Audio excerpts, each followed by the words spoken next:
পুরো ঘটনাটাকে আপনারা খুলে কই, তারপরে আপনার বিচারে যা আসে আপনি সেই সালিশটা করবেন। আমি বিচারে ভালো বুদ্ধি নিয়ে ভালো করতে পারবো না। আচ্ছা, যাই হোক, আগে শোনেন ঘটনাটা। মূল ঘটনা আছে, আমি একটা মেয়ে বের করে নিয়ে আইছি, আচ্ছা।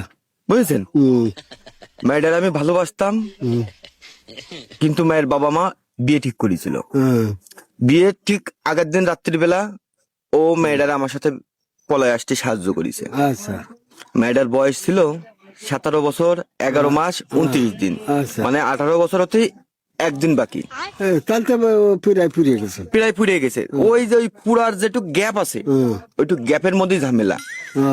ওই রাত্রির বেলা পরের দিন সকালে বিয়ে, যেদিন 18 বছর পড়বে ওই দিনই বিয়ে দিয়ে দেবে।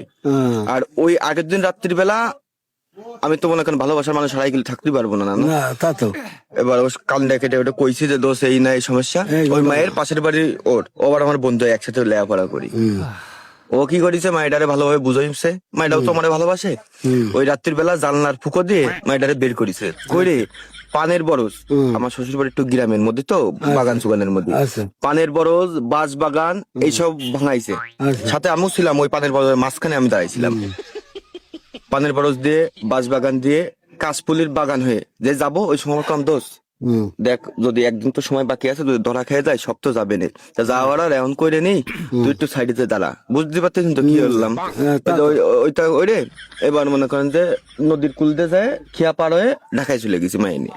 ওই যে খেয়া পার হয়েছি, ওই খেয়ায় উঠে আমার আবার বউ ওরে কইছে যে ভাইয়া আপনারা ধন্যবাদ, আপনার জন্য আমরা এক হতে পারলাম। ওই যে খেয়ালা, ওই বিটা কিন্তু বিরাট ক্রিমিনাল।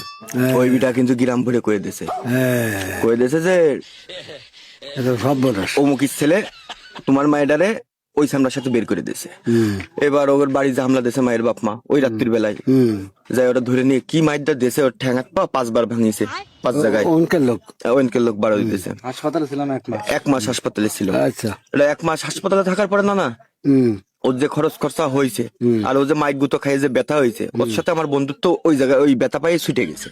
ও কিন্তু আমার সাথে ওই যে ভালোবাসার সম্পর্ক ওই জায়গায় কিন্তু ছুটে ফেলাইছে, মানে আগে যেরকম ছিল সেরকম অতটা। এবার আমার তো 18 বছর যেদিন পুড়ে গেছে, পরের দিন সকালবেলা, আর ওই যে আমার সাথে বিয়ে ঠিক করেছে তারাও তো বিয়ে ভেঙে চলে গেছে। আমার শ্বশুর কিন্তু মাইনে নিয়েছে।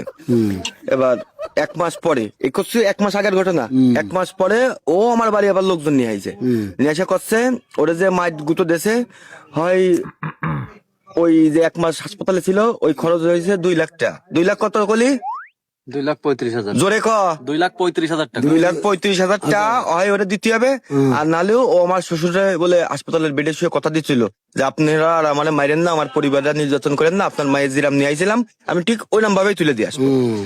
এখন আমি কি ওই আমার বউ মানে ওর হাতে তুলে দেবো, আমার বোধ তো পেটে বেঁচে গেছে। হ্যাঁ, আমি তো 1 মাসের মধ্যে কাম করে ফেলাই দিচ্ছি। এখন তো ওই অবস্থায় তো মনে করেন আমার বউরে আমি ওর কাছে দিতে পারতেছি না। আবার ওই ও বলে জিরাম নিয়ে আইছিল, ওরাম দিয়ে আসবে। ওই বাঁশ বাগান, ওই পানের বরজ, ওই মনে করেন কাশফুলির বাগান, আবার যদি আমি যা যা ওড়িয়েছি, ও যদি ঠুস ঠুস করে ওই বাগানের মধ্যে একা পাই, ওই সব ইয়ে ফেলাই। হাসেন না, এটা তো মনের দুঃখ। আপনি হাসতেছেন কে? একজনের দুঃখ শুনে। কারণ কথা আসছে, আমি তো বিয়ে করেছি, ভুল আমার না, ও আমার পলায় নিয়ে গেছে, ভুল ওর। আমার পলাই দিয়েছে মাইডার বের করে, ভুলটা ওর। কার ভুল এ তো আমি নিজে বুঝতে পারতেছি না, নিজের ভুল তো বোঝা যায় না। কারণ আপনার কাছে আইসি, এর সমাধান কি? ওটা আমি টাকা দেবো না আমার বউর সাথে দেবো? তার বাদ বাকিটা তুই কয়া। না, এবার আমার কথা শোনেন।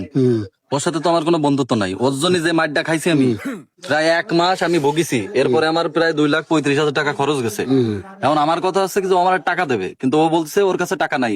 ও নাকি বেকার মানুষ, ও টাকা পয়সা ইনকাম করতে পারে না, ও টাকা কইতে দেবে। আবার নাকি কচ্ছে যে শ্বশুর বাড়িতে যৌতুকও দিই নাই। হ্যাঁ, তাহলে আমি টাকা পয়সার দাবি ছাড়ে দিছি। তবে আমার এইটুকু অনুরোধ যে ওর বউটা আমার দিক। যেভাবে আমি ওই শ্বশুর যেভাবে ও নিয়ে আইসালো, ওইরকম বাঁশ বাগান দিয়ে, কাশি বাগান দিয়ে ও যা উড়িছিল আমিও একটু করবো, করে আমার মনের আশা পূরণ করে তারপরে আমি শ্বশুর বাড়ি দিয়ে আসবো। সেইভাবে আমি কথা দিছি তার শ্বশুরে যে ওই মাইয়ে ও যেভাবে নিয়ে গেছে, যেভাবে যা করেছে সেইভাবে তাই করে ওই মাই আমি আবার ব্যাগ দিয়ে আসবো। টাকা দিতে পারবে না, তা করতে দেবে না। আমি একটা কথা করছি কি, যে যা কম বয়স আমি করছি কি, তাহলে তোমার তো এজন্য মরিছ, তুমি বন্ধুটা বন্ধুদের মারে, তাহলে আমি ওতে একটু হেল্প করুক, সাহায্য করুক। বন্ধুত্ব তো ওই দিনই শেষ তো হয়ে গেছে। আর ওই সাহায্য করুক, টাকা পাঠাতে কম বেশ করে তাদেরকে যাবে, বউকে আর ছাড়া যায়, আর বিয়ে করলে ছাড়া যায়, আমরা কে ছাড়বো কে? ও কি হতে যাচ্ছে কন্দি? ও কি বন্ধু হতে পারলো? না, ওই তো তাহলে তুমি আনে কিছু টাকা দিয়ে এর সাহায্য করো, ওরে তো মানুষে অপমান তো আছে, তোমার জন্য আছে, ধরো তোমারও দোষ এরও দোষ, তারপরে তোমার জন্য এ মরেছে, না। আনে তুমি কিছু টাকা দিয়ে ওরে না হেল্প। না, আমি তোর টাকা দিয়ে হেল্প করতে চাচ্ছি বুঝলি, হ্যাঁ। কিন্তু ও শালা দেখছেন ওই যে কি করছে, কয় যায় ওই অত টাকা তো আমি দিতে পারবো না, আমি তো দিতে চাচ্ছি 500টা, কিন্তু আমার কাছে তো ওটে 500টা।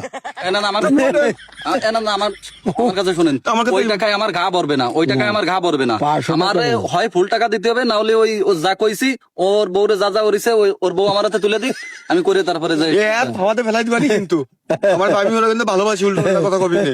তাহলে আপনি হাসেন না পড়ার দুঃখ দেয় আমার কথা না, 500 আমার বউটা কিন্তু কলাম, আমি তো ওই কয়েকদিনের মধ্যে আমি বাদায় ফেলাইছি, আর সামনে তো 8-9 মাস পরে মনে করেন সিজার মিজার করা লাগবে, আমার একটা বড় খরচ আছে না, হ্যাঁ বন্ধুর জন্য বন্ধু মায়ের খেলে কি হয়, কোন ঠ্যাঙ্গা আর করে ভাঙিয়েছে, তাতে কি সমস্যা আর হয়েছে? ওই যে ওই জীবনের মতো একটা পঙ্গু হয়ে যায় না, গায়ে গত ও কি তাই বলে আমাকে ভঙ্গে নেবে?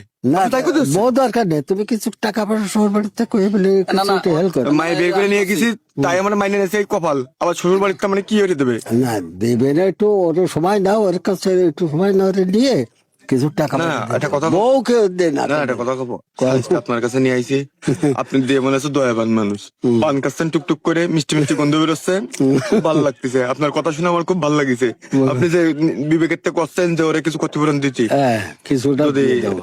আমার হয়ে বন্ধু এই তো- বিপদের মধ্যে আমি তো রয়েছি, বুঝতে পারতেছেন, বড় বড় হইতে হয়েছে, আপনি যদি কিছুটা আমার হয়ে দিতেন, না না হ্যাঁ? কিছুটা যদি আমার হয়ে ওরা দিতেন, আমি পরে আপনার আবার ব্যান চুরি লেগে সেই টাকা ব্যাংক চুরি হয়ে নিয়ে গেছে। ব্যান বাড়িতে পুলিশ আইলে বাসা, ব্যান চুরি লেগে আমি মাঝে যার বাড়িতে তালা তুলে ভেঙে কুদবার হয়ে গেছে, সাইকেল লেছে, কুড়ল লেছে, ব্যান লেছে, আমি হলো গরিব মানুষ, কিছু কার করে না। কার কথা সালিশ নিয়ে আসলাম আমি, এক মরা আবার টাকা কামাচ্ছে আবার তুই করছিস না ওই যে সিজার করবে, তোর ওই 2.5 লাখ টাকা দেওয়া লাগবে না, আর তোর ওই সিজার করতে যা খরচ হয় আমি দিবানি, তুই কি আর পাবি? ওই সিজার করতে যা খরচ হয় আমি দিবানি, তুই খালি ওই তোর বউডারে দে, আমি ওই সেইভাবে আমার মনের শখটা না, না, আমি কি করবো, কি করছো না? ওই একজন বউ করতে দে,